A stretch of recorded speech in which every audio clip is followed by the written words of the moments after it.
salam dan bahagia. Perkenalkan, nama saya Nisye Frita Tehutora, CGP Angkatan 10 dari Kabupaten Maluku Tengah. Pada video kali ini, saya akan menjelaskan tentang penerapan budaya positif. Harapan saya semoga video ini dapat bermanfaat untuk kita semua. Salam guru penggerak, bergerak, tergerak, dan menggerakkan orang lain. Assalamualaikum warahmatullahi wabarakatuh. Selamat pagi untuk kita semua. Yang terhormat Ibu Kepala Sekolah SD Negeri 306 Maluku Tengah, yang kami hormati ibu-ibu guru sekalian yang sudah meluangkan waktu untuk kami berdua dari CGP Angkatan 10 akan memberikan praktik baik kami kepada lembaga pendidikan ini. Saya Yohan Taibutu dan teman saya Ibu Nisye Frita Tehutora akan memberikan praktik baik tentang disiplin positif. Dan untuk membuka kegiatan kita hari ini, saya mempersilahkan Ibu Kepala Sekolah untuk membuka kegiatan kita di pagi hari ini. Ibu, kami persilahkan. Ya, terima kasih. Saya sampaikan bagi Ibu Yohan Taibutu dan Ibu Nisye Frita Tehutora. Yang terhormat para Dewan Guru, dan yang saya banggakan kedua calon guru penggerak Angkatan 10 yang begitu hebat yang ada pada lembaga SD Negeri 306 Maluku Tengah, di mana di pagi ini ya terimalah salam persaudaraan kita semua. Assalamualaikum warahmatullahi wabarakatuh dan selamat pagi. Shalom. Shalom. Sebagai umat yang percaya kepada Tuhan Yang Maha Esa, patut kita bersyukur baginya karena kita boleh ada lagi di pagi ini demi tugas dan tanggung jawab kita.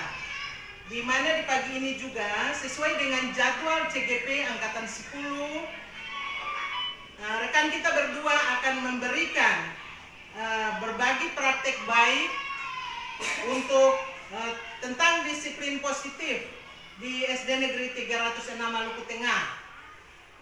Sungguh hebat teman-teman kita ini. Mari kita dukung bersama, kita simak bersama apa yang mereka berikan kepada kita. Kita boleh terima itu dan kita berbagi nanti kepada anak-anak kita lewat kegiatan-kegiatan yang mereka sampaikan di hari ini. Untuk tidak membuang waktu, saya berikan kesempatan kepada teman-teman kita berdua yang hebat ini supaya mereka dapat memberikan apa saja bagi kita semua. Mari kita simak bersama. Demikian yang dapat saya sampaikan. Terima kasih, semangat selalu bagi kedua teman kita yang ada, dan satu calon lagi pada angkatan 11. Nanti kami akan memberikan yang terbaik bagi Ibu Mira juga angkatan 11 supaya lebih maju lagi sama dengan angkatan 10 ini. Demikian yang dapat saya sampaikan. Assalamualaikum warahmatullahi wabarakatuh dan salam sejahtera untuk kita semua. Shalom. Shalom. Ya, cukup dulu. Selamat pagi teman-teman guru hebat semua. Apa kabarnya hari ini? Baik. Masih tetap semangat? Semangat. Terima kasih untuk semangat, terima kasih untuk dukungannya bagi kami berdua selaku CGP Angkatan 10 dalam menyelesaikan tugas-tugas kami. Dan terima kasih boleh memberikan semangat yang luar biasa bagi kami. Kami percaya bahwa kita adalah tim yang solid, dan untuk menambah semangat kita di pagi ini kita akan ada dulu dalam ice breaking. Untuk itu saya mempersilakan Ibu Mira cantik, silakan untuk memandu kita semua dalam ice breaking di pagi ini. Oke, terima kasih Bu Ita. Teman-teman, ice breaking yang saya bawakan adalah kalau saya udah pagi, tentunya teman-teman pada berdiri. Oke.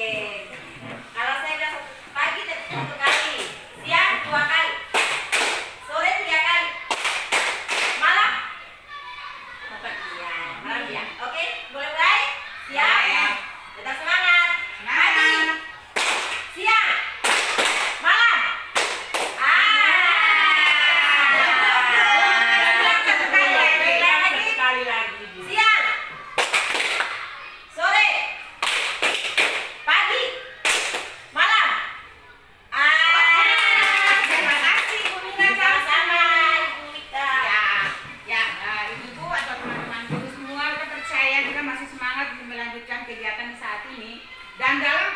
baik kami berdua selaku CGP di saat ini kita akan membahas atau membagikan tentang yang namanya budaya positif di sekolah.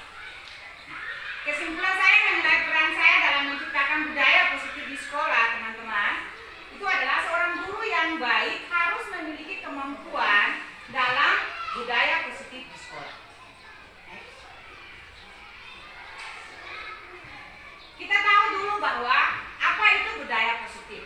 Budaya positif itu dapat dijalankan dengan menerapkan konsep-konsep inti seperti disiplin positif. Memahami motivasi perilaku manusia berkaitan dengan hukum dan yang namanya penghargaan. Di sini posisi kontrol seorang guru membuat keyakinan sekolah atau keyakinan kelas dan juga dalam penerapan segitiga restitusi untuk menyelesaikan suatu masalah yang terjadi di lembaga atau di lingkungan sekolah. Teman-teman yang terhormat, disiplin positif itu cara-cara penerapannya sedemikian. Cara penerapan disiplin yang mengajarkan anak untuk bertanggung jawab dan juga menumbuhkan kesadaran diri berdasarkan nilai-nilai kebajikan. Kemudian, disiplin positif ini lebih terarah pada pengontrolan diri dalam melakukan sebuah tindakan. Selanjutnya, disiplin positif dapat membuat murid memahami atau menyadari berdasarkan motivasi internal, bukan akibat paksaan atau pujian dan juga bukan karena hukuman. Nah, di sini ada motivasi perilaku manusia untuk menghindari ketidaknyamanan atau hukuman. Ini motivasi dari budaya positif. Kemudian untuk mendapatkan imbalan atau penghargaan dari orang lain. Nah, kita lihat grup resultnya di sini. Motivasi internal itu yang pertama untuk menjadikan orang atau mereka yang diinginkan untuk menghargai diri sendiri dengan nilai-nilai yang mereka peroleh. Kemudian tujuan yang berikut atau kelanjutannya yaitu menghindari hukuman dan pemberian penghargaan secara berlebihan agar meminimalisir motivasi eksternal dari murid. Kita lihat di sini fungsi kontrol kita sebagai seorang guru itu ada, teman-teman. Fungsi kontrol kita di sini sebagai seorang guru pada lembaga pendidikan itu ada 5. Yang pertama sebagai penghukum, yang kedua sebagai pembuat rasa bersalah, yang ketiga sebagai teman, keempat sebagai pemantau, dan yang kelima sebagai seorang manajer. Next, kita akan lihat fungsi kita sebagai manajer itu adalah guru memposisikan dirinya sebagai seorang manajer. Guru membuat sesuatu bersama murid, mempersilakan murid mempertanggungjawabkan perilakunya dan mendukung murid agar dapat menemukan solusi atas masalahnya sendiri. Posisi manajer mengacu pada restitusi yang dapat menjadikan murid sebagai manajer bagi dirinya sendiri sehingga tercipta identitas positif serta berhasil pada diri murid tersebut. Selanjutnya, keyakinan kelas atau keyakinan sekolah. Di sini guru berperan dalam mewujudkan terbentuknya keyakinan kelas dengan adanya kesepakatan antara murid dan juga guru. Dengan arti kata bahwa kesepakatan kelas ini dilakukan di dalam kelas dan itu benar-benar murni muncul dari keyakinan anak itu apa yang ingin dia sampaikan yang menjadi keyakinan kelas kita. Selanjutnya, keyakinan kelas berupa pertanyaan secara universal yang mudah diingat dan dipahami, bahkan harus diterapkan dalam lingkungan kelas dan juga lingkungan sekolah. Next. Di sini ketika kita temui masalah di dalam lingkungan sekolah, maka penanganannya itu dengan menggunakan yang namanya segitiga restitusi. Segitiga restitusi ini digunakan seorang pemimpin pembelajaran atau pendidik, yaitu untuk menyelesaikan masalah jika ditemukan. Guru yang berperan sebagai manajer menggunakan segitiga restitusi dalam menyelesaikan masalah melalui 3 tahapan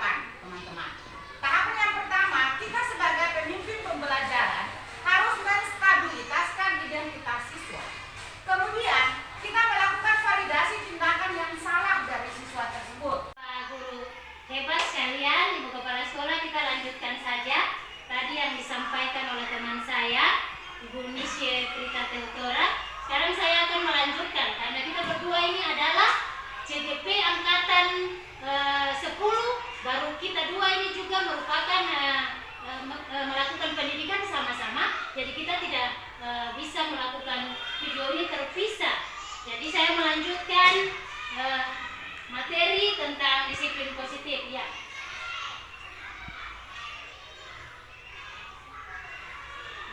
Ya, kita masuk pada refleksi sejauh mana pemahaman Anda tentang konsep inti yang telah dipelajari dalam modul ini. Jadi ketika kita menerapkan disiplin positif ini, kita memahami bahwa guru itu dia harus memiliki fungsi kontrol. Fungsi kontrol guru yang tadi sudah dipaparkan oleh Ibu Ita itu harus ada pada kita. Ada 5 fungsi kontrol guru. Tetapi yang penting untuk kita terapkan di sekolah ini adalah fungsi manajer. Kita tidak bisa menerapkan fungsi kontrol sebagai teman karena dia fungsi negatif Bapak Ibu. Dia punya sisi negatif. Kalau kita jalankan fungsi kontrol kita sebagai teman, anak itu dia tergantung kepada kita. Kalau tidak ada kita, dia tidak mau dengar guru-guru yang lain. Jadi fungsi kontrol yang terbaik adalah kita jalankan fungsi kita sebagai seorang manajer. Kalau kita menjalankan fungsi kontrol kita sebagai pemantau, itu juga tidak bagus. Kenapa saya katakan tidak bagus? Karena pemantau itu pasti ada, dia punya hukuman dan konsekuensi. Jadi fungsi kontrol kita yang sangat bagus itu adalah sebagai manajer di sekolah ini. Karena ketika kita menjalankan fungsi kontrol kita sebagai manajer, kita bisa membuat anak itu dia bertanggung jawab dan dia akan merubah dia punya sikap yang tadinya dia bermasalah. Dia menyadari sendiri dari dia punya dalam diri dan dia bisa melakukan perubahan ke depan tanpa paksaan dari kita. Tetapi dia menyadari sendiri dalam dirinya untuk melakukan perubahan ke arah yang lebih baik. Next.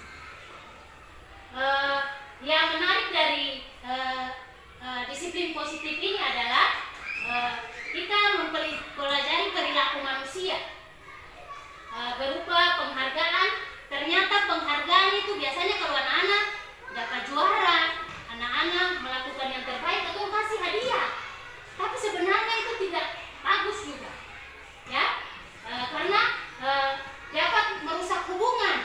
Kalau kau kasih hadiah pada anak yang melakukan yang terbaik, pasti anak yang lain bilang, ibu guru pilih kasih kepada dia. Jadi usahakan kita tidak memberikan penghargaan, karena itu mengurangi ketepatan dan kualitas, mematikan kreativitas dan bersifat menghukum. Jadi biasanya ketemu guru kalau anak-anak dapat juara itu ketemu langsung kasih hadiah. Tapi ketika kita belajar tentang fungsi kontrol guru, itu satu hal yang sangat tidak tepat. Next. Sekarang kita masuk pada perubahan positif apa yang terjadi dalam cara berpikir Anda dalam menciptakan budaya positif di kelas maupun sekolah Anda setelah atau mempelajari budaya positif ini. Perubahan yang terjadi itu kita menyadari posisi kontrol kita yang biasa kita lakukan adalah sebagai penghukum. Penghukum biasanya kalau anak-anak salah itu, ketemu guru langsung panggil, kamu sini. Kenapa? Kasih hukuman. Tetapi salah Bapak Ibu. Tidak boleh kita memberikan hukuman kepada anak-anak. Satu faktor, kita mematikan dia punya semangat, dia punya perasaan sudah terluka dulu ketika kita menghukum dia, ya. Atau kita jalankan kita punya posisi kontrol sebagai pemantau, itu juga tidak bisa. Biasanya kalau potong sebagai pemantau itu potong lihat ada yang buat kesalahan, misalnya anak datang di sekolah, peraturannya dia harus memakai sepatu hitam. Dia memakai sepatu hitam, ketika dia datang, kita lihat, dia pakai sepatu putih. Berarti dia tidak sesuai dengan peraturan sekolah ini. Kita panggil dia, ayo kamu sini. Kenapa kamu tidak memakai sepatu hitam? Peraturan sekolah kita harus memakai sepatu hitam. Dia punya punya alasan kan ada disampaikan, Ibu saya minta maaf karena sepatu hitam saya basah. Ibu guru karena menjalankan fungsi kontrolnya sebagai pemantau, dia langsung bilang, oh tidak bisa. Peraturan kelas kita harus, atau peraturan sekolah kita harus memakai sepatu hitam. Kamu harus pulang. Lalu kalau kamu tidak memakai sepatu hitam, kamu tidak boleh kembali. Berarti ibu guru ini dia sudah menjalankan posisi kontrolnya sebagai seorang pemantau, dan itu tidak tepat. Yang tepatnya kita harus menjalankan posisi kontrol kita sebagai seorang manajer. Kebanyakan kita guru, saya juga pernah melakukan kesalahan yang sama. Kita guru kebanyakan kita juga menggunakan kata-kata yang halus itu seperti posisi kontrol teman, itu menggunakan kata-kata yang sangat halus. Kamu sangat tolong ya, kamu jangan begitu lagi. Tetapi itu sebenarnya tidak tepat. Karena anak itu nanti dia tergantung kepada kita dan tidak mau dengar guru-guru yang lain. Dan kalau kita menjalankan posisi kontrol kita sebagai seorang manajer dan menangani masalah itu menggunakan segitiga restitusi, itu yang tepat. Memvalidasi tindakan yang salah, menstabilkan identitas, itu membuat anak itu dia menjadi bertanggung jawab. Kita tanya dia dulu. Kelas 4, sekarang kita akan membuat yang namanya keyakinan kelas. Keyakinan kelas ini dibuat untuk menggantikan yang namanya peraturan kelas. Kenapa diganti? Karena peraturan kelas itu konsekuensinya adalah mendapat hukuman. Sementara kalau keyakinan kelas itu murni dilakukan oleh anak-anak karena tidak ada campur tangan dari para guru. Langsung saja. Untuk membuat keyakinan kelas ini, guru akan membagikan kertas yang ada di tangan ibu guru pada setiap anak. Dan anak-anak masing-masing akan menulis keyakinannya sendiri. Apa yang akan dia tulis dan menjadi keyakinan kelas. Paham? Paham.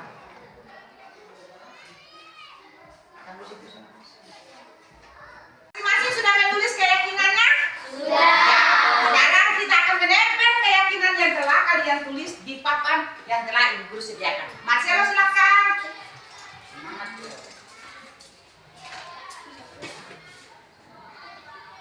Ya, terima kasih. Kita akan membacakan keyakinan kelas yang telah kalian tulis masing-masing. Boleh ibu guru minta Citra silakan maju di depan.